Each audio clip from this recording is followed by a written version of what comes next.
ഹരികുമാർ, നിലമ്പൂർ തിരഞ്ഞെടുപ്പ് ചൂടിലേക്ക് കടന്നിരിക്കുകയാണെന്ന് നമുക്ക് പറയാം. ഇന്നലെയാണ് 14 സ്ഥാനാർത്ഥികളുടെ തീരുമാനമായിട്ടുള്ളത്. ഇന്നിപ്പോൾ ഏതൊക്കെ രീതിയിലുള്ള തിരഞ്ഞെടുപ്പ് പ്രചരണങ്ങളുമായാണ് മുന്നണികൾ രംഗത്തെത്തുക? എന്തൊക്കെയാണ് വിശദാംശങ്ങൾ?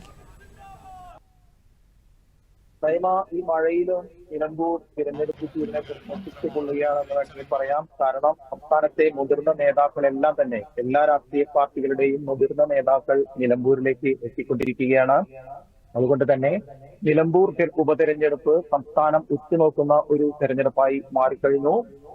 UDF സ്ഥാനാർത്ഥിയായ ആര്യാടൻ ഷൗക്കത്ത് ഇന്ന് അമരമ്പലം ചുങ്കത്തറ പഞ്ചായത്തുകളിൽ പര്യടനം നടത്തുകയാണ്.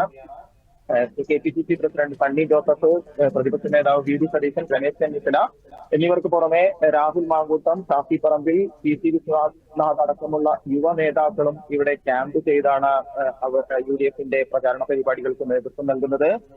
ഇത്തരത്തിൽ LDF സ്ഥാനാർത്ഥിയായ M സ്വരാജ് ഇന്ന് വഴിക്കടവ് പഞ്ചായത്തിലാണ് പര്യടനം നടത്തുന്നത്. വഴിക്കടവ് പഞ്ചായത്തിലെ വിവിധ കേന്ദ്രങ്ങളിലെത്തി അദ്ദേഹം വോട്ടർമാരെ കാണും.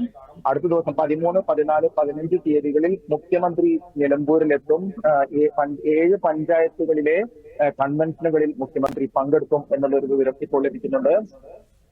3 ദിവസം സ്ഥലത്ത് ക്യാമ്പ് ചെയ്യുന്നു എന്നത് തന്നെ മുഖ്യമന്ത്രി ക്യാമ്പ് ചെയ്യുന്നു എന്നത് തന്നെ നിലമ്പൂർ ഉപതെരഞ്ഞെടുപ്പിന്റെ പ്രാധാന്യം വ്യക്തമാക്കുന്നുണ്ട്. ഇത്തരത്തിൽ NDAയും ശക്തമായ പ്രചരണവുമായി മുന്നോട്ട് പോവുകയാണ്. നാളെ നിലമ്പൂർ നഗരത്തിൽ NDAയുടെ കൺവെൻഷൻ നടക്കുന്നുണ്ട്. കേന്ദ്രമന്ത്രി സുരേഷ് ഗോപിയാണ് കൺവെൻഷൻ ഉദ്ഘാടനം ചെയ്യുന്നത്. പ്രത്യേക സ്ഥലങ്ങളിലെത്തിയാണ് NDAയുടെ ഒരു പ്രചരണം നടക്കുന്നത്. അതായത് തെരഞ്ഞെടുത്ത കേന്ദ്രങ്ങളിലെത്തി അവർ വോട്ടർമാരെ കാണുകയാണ്. PV അൻവറും സ്വതന്ത്ര സ്ഥാനാർത്ഥിയായി മത്സരിക്കുന്ന PV അൻവറും ശക്തമായി പ്രചരണവുമായി രംഗത്തുണ്ട്. ഇന്ന് അദ്ദേഹം 9 മണിക്ക് മാധ്യമങ്ങളെ കാണുന്നുണ്ട്. വഞ്ചകൻ എന്ന മുഖ്യമന്ത്രിയുടെ പരാമർശത്തിന് മറുപടി പറയാനാണ് PV അൻവർ പ്രധാനമായും ഇന്ന് മാധ്യമങ്ങൾക്ക് മുന്നിലെത്തുന്നത്. എന്തായാലും 19-ന് പോളിംഗ് ബൂത്തിലേക്ക് നിലമ്പൂർ എത്തുമ്പോൾ അതിനു മുൻപായി വാശിയേറിയ തിരഞ്ഞെടുപ്പ് പ്രചാരണ പരിപാടികൾക്കാണ് 3 മുന്നണികളും PV അൻവറും രൂപം നൽകിയിരിക്കുന്നത്.